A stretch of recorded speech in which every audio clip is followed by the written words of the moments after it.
2019 GoPro Mountain Games coverage live from Solaris. And I'm here with Joseph Gray. You might recognize him from pretty much just dominating the 10K format when it comes to running here at the GoPro Mountain Games.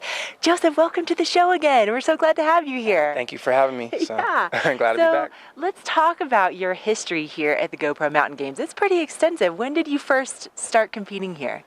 Oh man, that's gonna make me look kind of old, but I think I came here right after grad school, so 2008.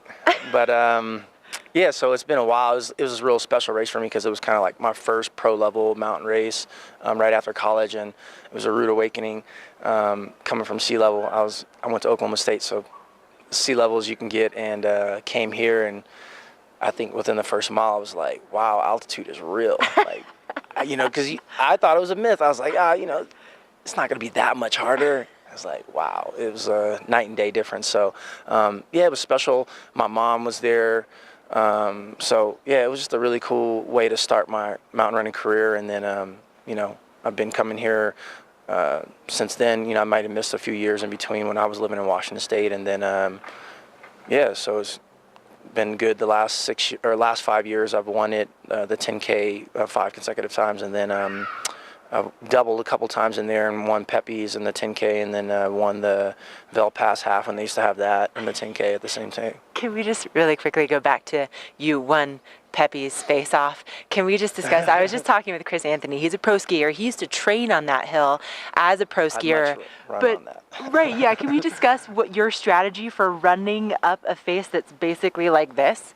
Well, I can, you know, shout out to him though for being able to ski down that. Like that would be way too scary for me. But yeah, I mean the race it's like 30 minutes and you got to do laps, and so kind of my strategy going in was I was with Josiah, and you know, he's a beast at altitude, so I kind of figured just kind of push him on the climbs because I know I'm probably a stronger climber than him, but at altitude, you know, it evens the game out, and so I was trying to be aggressive on the climbs, and you know, on the descent I was able to kind of open up a little bit, but my lungs were hurting. I can only imagine. Some dust, so. I bet.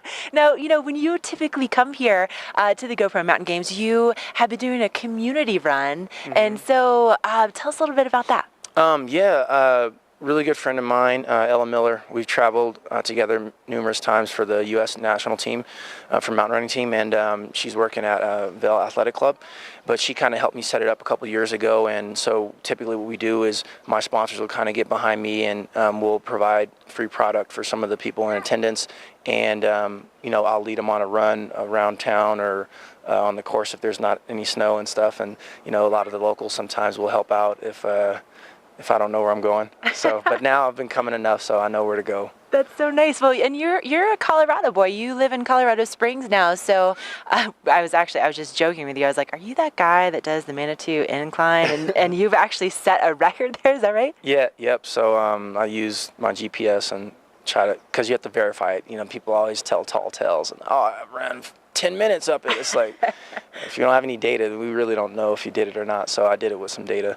Oh my gosh. Yeah. Well, Joseph, this is quite the accomplishment. I'm so excited for everybody to be introduced to you, because you are going to be competing in the 10K once again. Yep. And that is taking place when?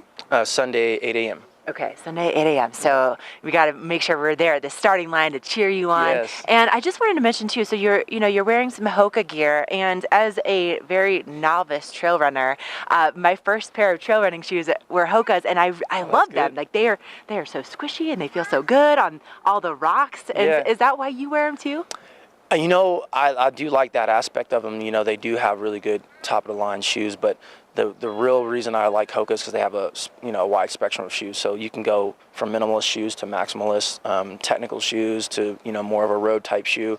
So they just kind of have everything. And for me, it was important since I kind of race across lots of different genres of distance running. So that's the main reason I like them. Oh my gosh. Well, listen, Joseph, there's not enough time. So really quickly, where can people find you online to find out more information about where you're going to be running all over the world? What's next for you? They can go on my Twitter or my Instagram page. It's at Joegeezy, Joegeeezi, or the same Journey of Joegeezy on Facebook.